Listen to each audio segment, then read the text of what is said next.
Hey, JulesBlessedVegan, and as always, welcome to my channel. And for those of you who are new, I know you can benefit. I wanted to talk about the tongue. I think it's just such an important muscle in the body, and of course it contributes to eating, drinking, speaking, of course. But for me, mine has always been very telling. I mean, at this time in my life, unfortunately, I'm kind of dealing with Candida. So my tongue is often white. And even a while back, when I was like in the height of my disease, it's like a year and a half ago or 2 years ago, my tongue would bleed when I would brush it. Like, that's how affected it was by my horrific diet. And then whenever I get like sick, especially when I would have something like strep throat, my tongue would almost feel bruised, like it would actually hurt to move. It felt like a bruised muscle. And certainly the white dots on it, from showing infection to the very back of my throat, even now with my largely raw vegan diet, I get bumps on the back for various reasons. I don't know. So I was just curious about it, and I thought I would read about it. And it says, tongue-tastic, and of course I'll include this in the description of the video. We use our tongues all the time to eat, talk, and swallow. Food just wouldn't be the same without a working tongue. But have you ever thought about how this amazing organ does what it does? We have, and we're going to share some of the most interesting facts about your tongue. Number one, the average tongue is about 3 inches long, and the longest tongue measured by a man was 3.97 inches, so almost 4 inches long. Your tongue has between 2,000 and 4,000 taste buds. I'm like kind of sorry for the people who have closer to 2,000 than 4,000, but I know some of the ways that those are affected are, of course, by things like cigarette smoking, chewing tobacco, drinking, and I'm sure other things, but I'm kind of aware of those. So it says about 1/4 of the population is considered super tasters. That's 1 in 4 people. With a heightened sense of taste, particularly for bitter foods, and specifically a bitter compound called 6-N-propylithiuracil, or known as capital P-R-O-P, prop. Another quarter, so again another fourth, is considered non-tasters, who fortunately can taste foods but are less sensitive and cannot detect the bitter taste of prop. You cannot see your taste buds. So taste buds are not visible to the human eye. Those little pink and white bumps that you do see on your tongue are actually called papillae, or hair-like projections that taste buds rest atop. Each has an average of 6 taste buds buried inside its surface tissue. You cannot see taste buds with the naked eye. There are 3 different types of papillae: fungiform, circumvallate, and folate. Is it foliate? Fungiform papillae. Anyway, forgive me if I'm saying this wrong. I'm not going to read the whole article. Hopefully you'll get back to it if you have an interest.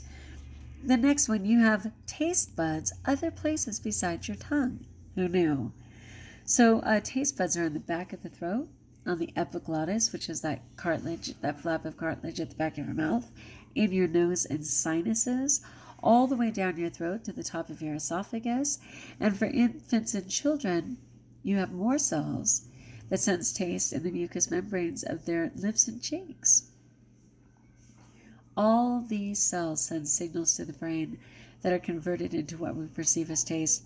I'm happy to learn that, because I can't tell you the number of times that I would smell something and say that I was tasting it. And my husband's like, yeah, neat trick, Juliana. But now this affirms that it was true. Oh my gosh, so interesting.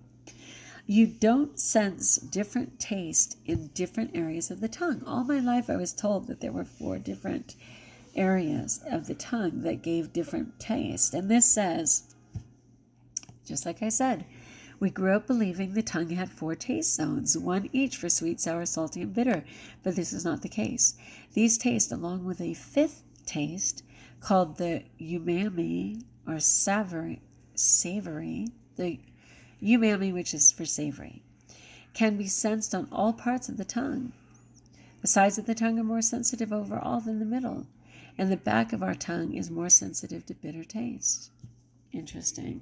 I think that's why when you finally get a pill in your mouth and inevitably it rests towards the back, you can taste it most.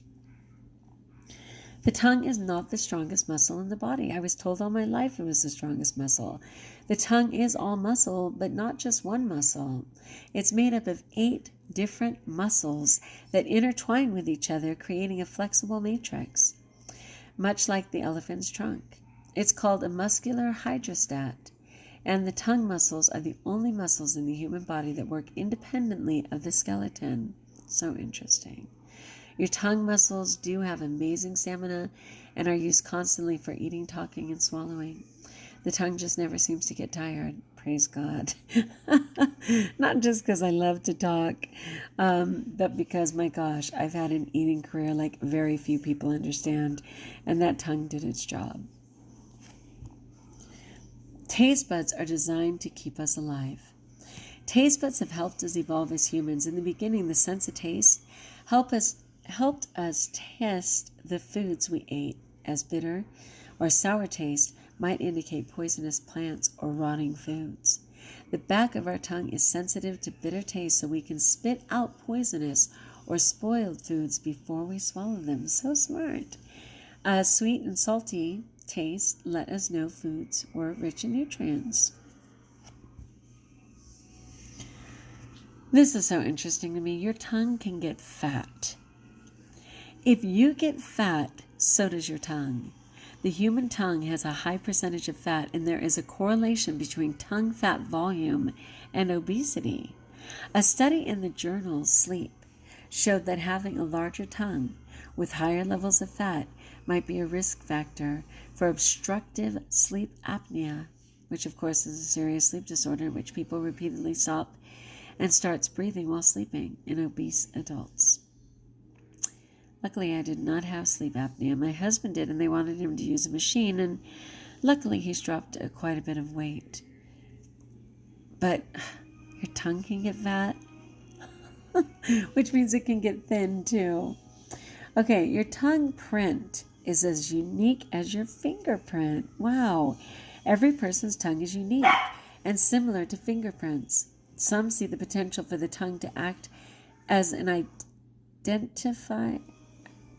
verification tool. Some see potential for the tongue to act as an identify verification tool. The tongue is protected in the mouth and would be difficult to forge, and a person can stick it out for examination. Researchers are working on ways to use the tongue as a biometric authenticator, a reliable way to positively identify a person. That is so interesting to me. But of course it scares me to death, because I feel like, people will cut tongues out and use them. Your tongue can say a lot about your health, and I believe this, and this is so important. Your tongue can actually provide clues about your overall health. A bright red tongue, which to me would speak of healthy, right? A bright red tongue may be a sign of folic acid or B12 deficiency, scarlet fever, or Kawasaki disease, which is a serious condition in children. White spots on a white coating on the tongue could indicate oral thrush, which is a type of yeast infection, or leukoplakia, which can be a precursor to cancer. I think leukoplakia is considered bad breath too, which luckily I don't have, and I check with people all the time, but I am recovering. A black hairy tongue can be could you imagine, and forgive me if this is your truth, a black hairy tongue? Freak me out more. A black hairy tongue can be a sign of bacterial overgrowth and can also occur in people with diabetes or those on antibiotics or chemotherapy.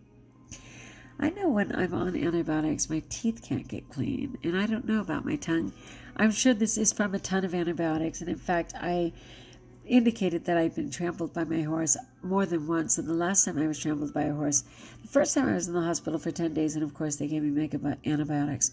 The last time I was in the hospital for 3 days, and they put me on a series of antibiotics for like 6 weeks straight, and that was just literally 2 years ago this month. So I'm still trying to find my way back with my microbiome and everything.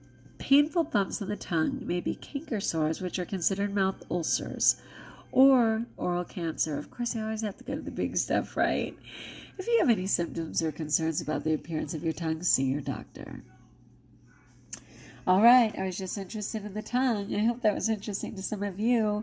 Did you grow up that same way, always thinking that you had 4 pads of flavor on your tongue, that the tongue was the strongest muscle in the body? Are these like myths you learned? Anyway, I'm grateful for my tongue.